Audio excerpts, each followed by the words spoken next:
सुट्टीचा दिवस म्हणून ब्रंच करून मोहित दिवसभर लोळत पडून होता. तर रियाची आठवड्याची कामं चालू होती. संध्याकाळ झाली म्हणून रिया मोहितला उठवायला गेली आणि अजूनही निद्रिस्त असलेले आपले पतिदेव पाहून ओरडायलाच लागली. किती रे झोपायचं ते? चल उठ. काय सुरेख संधी प्रकाश पडलाय. दुपारी ढग आले होते पण पाऊस काही पडला नाही. पण मस्त वारं सुटलंय. सारखं त्या एसीच्या हवेत पडून अंग जड होऊन जातं. मोहित उठून बसला आणि खोलीतून बाहेर पडणाऱ्या रियाला म्हणाला, रिया चहा आणून दे ना प्लीज. मुळीच नाही. बाहेर चल, मस्त बाल्कनीत बसून दोघेही चहा घेऊया. मोहित उठून तोंडावर पाणी मारून बाल्कनीत आला आणि रियाने बनवलेली फ्रेशली बेक कुकीज आणि चहा घेत बाल्कनीतून दिसणारी बाग आणि दरवळणाऱ्या सोनचाफ्याच्या सुगंधाने तरतरीत होऊन गेला. बोला रिया देवी, काय प्लॅन आहे? नवीन फूड जॉईन झालंय. थाई क्युझिन मस्त आहे तिथलं, असं रोहन सांगत होता. त्यावर रिया म्हणाली, नको रे आज. आपण मनू आली की तिला घेऊन जाऊया तिथे. तिला थाई फार आवडतं ना. या विकेंडला येणार म्हणाली होती. पण काय झालं आणि अचानक फोन करून म्हणाली, मी उद्या येत नाहीये. बाबाला सांग उगाच वाट पाहू नको आणि फोनही करू नको. मनू म्हणजे लहरी कारभार सगळा. त्यात हट्टी, अगदी आमच्या मातोश्रीवर गेली. आईला पण किती वेळा सांगतो इथे ये राहायला, म्हणजे मनू पण आपल्याबरोबर राहील.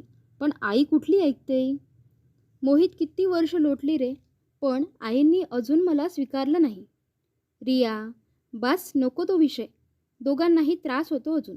तेवढ्यात बेल वाजली म्हणून रिया दरवाजा उघडायला उठली. दरवाजा उघडून बघते तर समोर मनू. हे Riya, WhatsApp?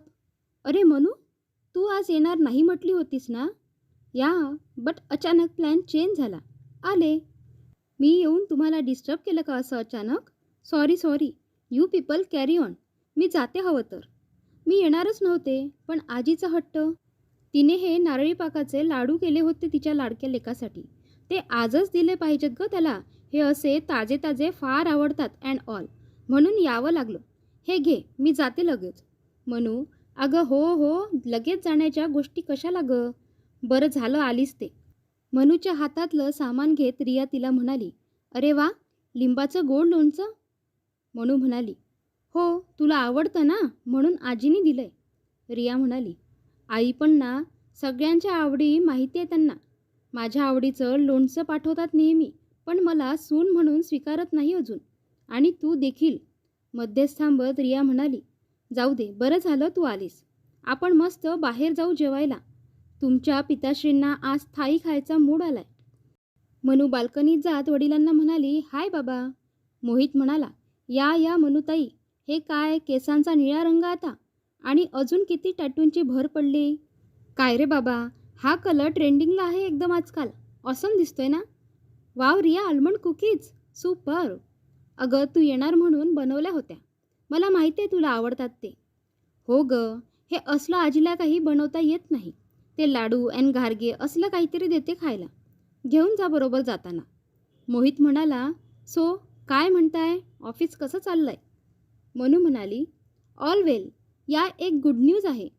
May be next मंथमध्ये मला सियाटेलला जावं लागेल. New project and that's my dream project. After that I will promoted as a DGM of a company. हे, विश मी लक. आमचे आशीर्वाद नेहमीच राहणार तुझ्या पाठीशी. तुला हे प्रमोशन नक्की मिळणार. मोहित तिच्या डोक्यावर हात फिरत म्हणाला. तर आनंदाने मनूला जवळ घेत रिया तिला म्हणाली, wish you all the best बेटा. You will be successful. You are a blessed child. Manu तिच्यापासून बाजूला होत म्हणाली, काय ब्लेस्ड? डोंबल? असं का? इतकी छान मुलगी, आमची नेहमीच टॉपर असलेली. खरंच बेटा, you are a blessed child. मनूला पुन्हा जवळ घेत रिया तिला म्हणाली. मनू म्हणाली, काय बोलू? मला जे बोलायचं नसतं तेच नेहमी बोलावं लागतं ना रिया. आई गेल्यापासून अगदी एकटी आहे मी. 12 वर्षांची होते फक्त मी. ती गेली तेव्हा ज्या वयात मला तिची सगळ्यात जास्त गरज होती, तेव्हाच तिला देवाने माझ्यापासून लांब नेलं. आणि काय ब्लेस्ड. आई गेली त्याचा बाबाला काहीच फरक पडला नाही. आपल्यापेक्षा वयाने कितीतरी लहान असलेल्या ऑफिस कलिगशी लग्न करून सहज सावरला तो. त्याच्यासाठी बायकोची जागा रिया तू भरून काढली असशील, पण माझ्या आईची जागा कोणीही घेऊ शकत नाही. त्या दिवशी आई आणि बाबामध्ये खूप वाद झाले होते. तसं बरेच दिवस काहीतरी चाललं होतं त्यांच्यात.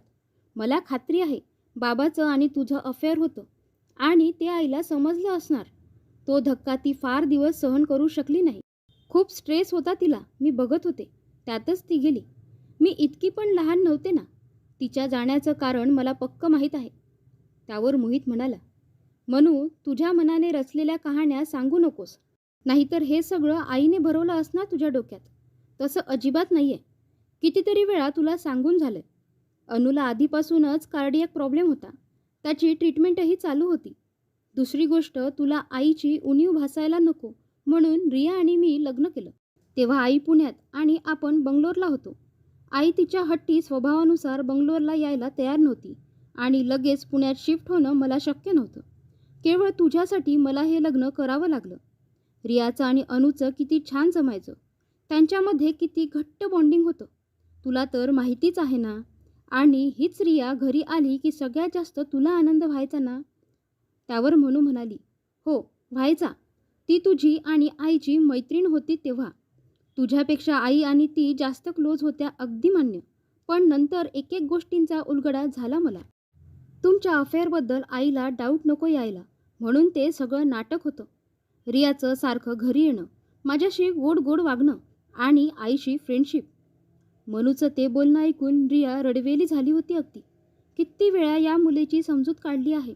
आमच्या लग्नाचं कारण फक्त तू आणि तूच आहेस, पण तिला विश्वासच वाटत नाहीये. आता या बाबाजला कोण समजवणार. मनूचं बोलणं ऐकत असलेली रिया तिला म्हणाली, आय एम ओके. तुझ्या बोलण्याचं मला नाही वाटत काही. अनुवर असलेलं तुझं प्रेम मी समजू शकते. चल आत आणि बोल तुझ्या बाबाशी. आणि चल जाऊया आपण बाहेर त्या थाय फूड जॉईंटला. मनू आत गेली आणि मोहितची समजूत काढू लागली. अगदी त्याच्या गळ्यात पडून त्याला म्हणाली, बाबाच, मी आईला खूप मिस करते रे. रियावर आणि तुझ्यावर माझा राग नाही, पण रिया आणि माझं नातं बदलणं मला मान्य नाहीच. रियाने आईसारखं मला जवळ घेत बेटा बाळा म्हटलं की माझं डोकं फिरतं रे. मोहित, मी ही गोष्ट एक्सेप्ट केली आहे. मला तिच्या वागण्याचं काहीच वाटत नाही. मी तिला समजू शकते. तू का दरवेळी इतकं मनाला लावून घेतोस. चल, मनू थांबली आहे, आपण जाऊया बाहेर. रियाच्या बोलण्याने मोहित थोडा नॉर्मल झाला आणि बाहेर यायला तयारही झाला आणि ते वादळी वातावरण शांत झालं. त्यानंतर पुन्हा रिया म्हणाली, आपण प्लॅन थोडा चेंज करायचा का. घरीच पार्टी करूया का. मी ऑनलाईन ऑर्डर करते. बाहेर नेक्स्ट वीकेंडला जाऊया. Okay, I don't have any problem. Let's celebrate here only. Riya, Italian order करूया का. नाहीतर दुसरं तुम्ही सांगा. ओके, मी आजीला फोन करते आणि तिला सांगते इथे घरीच आहे, यायला उशीर होईल म्हणून. म्हणू तू इथेच थांब की रात्री. उद्या सकाळी इथूनच जा ऑफिसला. नो वे, मी नाही थांबू शकत. रिया, तू पुन्हा त्या विषयाकडे वळतीयस. ओके ओके, तुला हवं ते कर. रात्री उशिरापर्यंत तिघं वेगवेगळ्या विषयांवर गप्पा मारत जेवण एन्जॉय करत होते. ओके गाईज, मी निघते. आजी वाट पाहत असेल. मी गेल्याशिवाय झोपणार पण नाही ती. हो निघ तू. आमच्या हट्टी मातोश्री पुन्हा जागरणाने आजारी नको पडायला. हट्टी नाही रे बाबाज, ती खूप अटॅच आहे माझ्याबरोबर, इतकंच. Okay bye, see you in the next week. Manu गाडी सावकाश चालव गं आणि घरी पोहोचल्यावर मेसेज कर. पाठमोऱ्या मनूला रिया म्हणाली. मनू गेली आणि मोहित आणि रिया पुन्हा बराच वेळ बाल्कनीत गप्पा मारत होते. मोहित रियाला म्हणाला, रिया, आता वेळ आली आहे मनूला खरं काय ते सांगायची, की तूच तिची बायोलॉजिकल आई आहेस. आज अणू असती तर हे सत्य तिच्यापर्यंत आपण कधीच पोहोचू दिलं नसतं. पण आपलं लग्न झालं आहे, आता तर का लपवायचं तिच्यापासून. मोहित, ती अणूच्या बाबतीत किती हळवी आहे माहिती आहे ना. तिच्यासाठी हा धक्का असेल आणि ती नाही सहन करू शकणार हे. मी तिच्याशी बोलू शकते, तिला रोज म्हटलं तरी पाहू शकते आणि काही वेळ का होईना तिचा सहवास मला लाभतो. यातच मी खूप खुश आहे. आणि तिच्या मनातलं आई म्हणून अणूचं रूप तसंच असावं. ती आता मोठी झाली. तिची काही मतं आहेत. ती आपण स्वीकारण्यातच योग्य वाटतं रे मला. हो, मी तिला आईच्या मायेने कधी गोंजारू शकत नाही, कधी कुशीत घेऊ शकले नाही. याचं दुःख वाटतं कधीतरी. पण जे आहे त्यात मी खूप खुश आहे रे. आपली मुलगी एका मोठ्या कंपनीची DGM होते. हा आनंद किती मोठा आहे मोहित. रिया, तुझ्या ममतेवर तू लगाम ठेवून जगतेस. खरंच तू ग्रेट आहेस. लगाम नाही रे, जे आहे ते माझ्या मनाला, माझ्यातल्या आईला मान्य आहे रे. बरं, चला. रिया देवी, खूप उशीर झालाय. उद्या ऑफिस आहे. मोहित, मला काय वाटतं, मनू 2-3 महिने आता तिकडे राहणार, तर तिला बऱ्याच गोष्टी बरोबर द्याव्या लागणार. म्हणून उद्या मी तिला घेऊन शॉपिंगला जाऊ का ऑफिसनंतर? आधी विचारून घे तिला आणि मग ठरव. ओके. चला, खूप उशीर झाला रे. दुसऱ्या दिवशी सकाळी ऑफिसला पोहोचल्यावर रियाने मनूला फोन केला. हॅलो मनू. अगं, तू काल फोन केला नाहीस पोहोचल्याचा, आणि मीही विसरले. रात्री बराच उशीर झाल्याने. बरं ऐक, संध्याकाळी माझ्याबरोबर येशील का शॉपिंगला? त्यावर मनू म्हणाली, रिया, अगं आज बहुतेक नाही जमणार मला. इथेच उशीर होईल ऑफिसमध्ये, आणि पुढचे 2 दिवस पण अवघडच वाटतंय. आपण नंतर जाऊया कधी. त्यावर रिया म्हणाली, तुझा आवाज का असा लो वाटतोय? झोप झाली नाही का? आर यू ओके बेटा? मनूने काही न बोलता फोन कट करून टाकला. रियाला तिच्या अशा वागण्याची एव्हाना सवय झाली होती, त्यामुळे त्याचं काहीच वाटलं नाही. पुढचे 2 दिवस नेहमीच्या बिझी रुटीनमध्ये गेले. संध्याकाळी घरी आल्या आल्या फोनची रिंग वाजली, म्हणून रियाने घाईने फोन उचलला. तर पलीकडून मोहितची आई बोलत होती. मोहित घरी आला नाही का गं अजून? जरा बोलायचं होतं त्याच्याशी. आई, आज उशीर होईल मोहितला. मी काही निरोप देऊ का? नाही तर त्याच्या मोबाईलवर कराल का? अगं बाई, किती वेळा फोन लावला, पण एक तर एंगेज नाही तर तो कधी उचलत नाहीये. म्हटलं घरी पोहोचला असेल म्हणून घरी फोन लावला. बरं, मी काय म्हणते, त्याला आल्यावर मला घाईने फोन करायला सांग. उद्या अनुच्या श्राद्धाचा दिवस ना. दरवर्षी आपण अन्नदान करतो ना देवळात आणि आश्रमात, त्याची आठवण आहे ना त्याला? तेच विचारायचं होतं. आणि मी मालतीला हाताशी घेऊन लाडू करून ठेवले तिथे वाटण्यासाठी. ते तेवढे घरी येऊन घेऊन जा म्हणावं. 2 दिवस मनू पण नाही आहे ना घरी, नाही तर तिच्या हाती पाठवले असते. आई, मी सांगते मोहितला फोन करायला. आई, मनू घरी नाही आहे म्हणजे? अगं, ती ऑफिसच्या कामासाठी गेली 2 दिवसांपासून. आज यायला हवी खरं तर. उद्याचा दिवस नाही विसरायची होती. बरं ठेवते बाई. मोहितला तेवढी लाडवाची आठवण कर, सकाळी जाताना घेऊन जा म्हणावं. बरं आई, सांगते मी. फोन बंद झाल्यावर रिया विचारात पडली की मनू असं कधी बोलली नाही की बाहेरगावी जाणार आहे. ती लांब राहत असली, कितीही लहरी असली, तरी तिच्या बाबाला प्रत्येक गोष्ट सांगितल्याशिवाय राहत नाही. जायच्या आधी नाही, पण पोहोचल्यावर. रिया कॉफी घेत बराच वेळ विचारात हरवलेली होती. बेल वाजली म्हणून विचारातून बाहेर आली, आणि दरवाजा उघडता समोर मोहित आणि मनू एकत्र दिसले. तिला थोडे आश्चर्यच वाटलं. मनू या वेळेला आणि अशी मध्येच? मोहित, अरे मनू आणि तू आज एकत्र? आई तर म्हणत होत्या मनू कुठे बाहेरगावी गेली ऑफिसच्या कामाने. रिया, असं म्हणत मनूने रियाला घट्ट मिठी मारली, आणि कितीतरी वेळ ती तिला बिलगूनच राहिली. रियाला खूप आश्चर्य वाटत होतं तिच्या अशा बिलगण्याचं. तिने खुणेनेच मोहितला विचारलं, काय झालं आहे? मोहितने मला काहीच माहिती नाही असं तिला खुणेनेच सांगितलं. रियाला बिलगलेली मनू बाजूला होत म्हणाली, आज मी राहते बरं का, आणि आजी पण येते मालती मावशीबरोबर. उद्या आपल्याला आश्रमात जायचंय ना, इथूनच जाऊ सगळे. मोहित आणि रियाच्या चेहऱ्यावरचे आश्चर्याचे भाव वाचत मनू म्हणाली, गाईज, आज वाटलं मला याव राहायला, आणि आजीलाही तयार केलं. रिया, मी खूप विचार केला आपल्या या नात्यावर, आणि मला आज रिअलाईज झालं की कशीही वागले तरी तू मला कधी स्टेप मदरसारखं वागवलं नाहीस. माझ्याशी प्रेमानेच वागत राहिलीस, बाबाचपेक्षाही जरा जास्तच.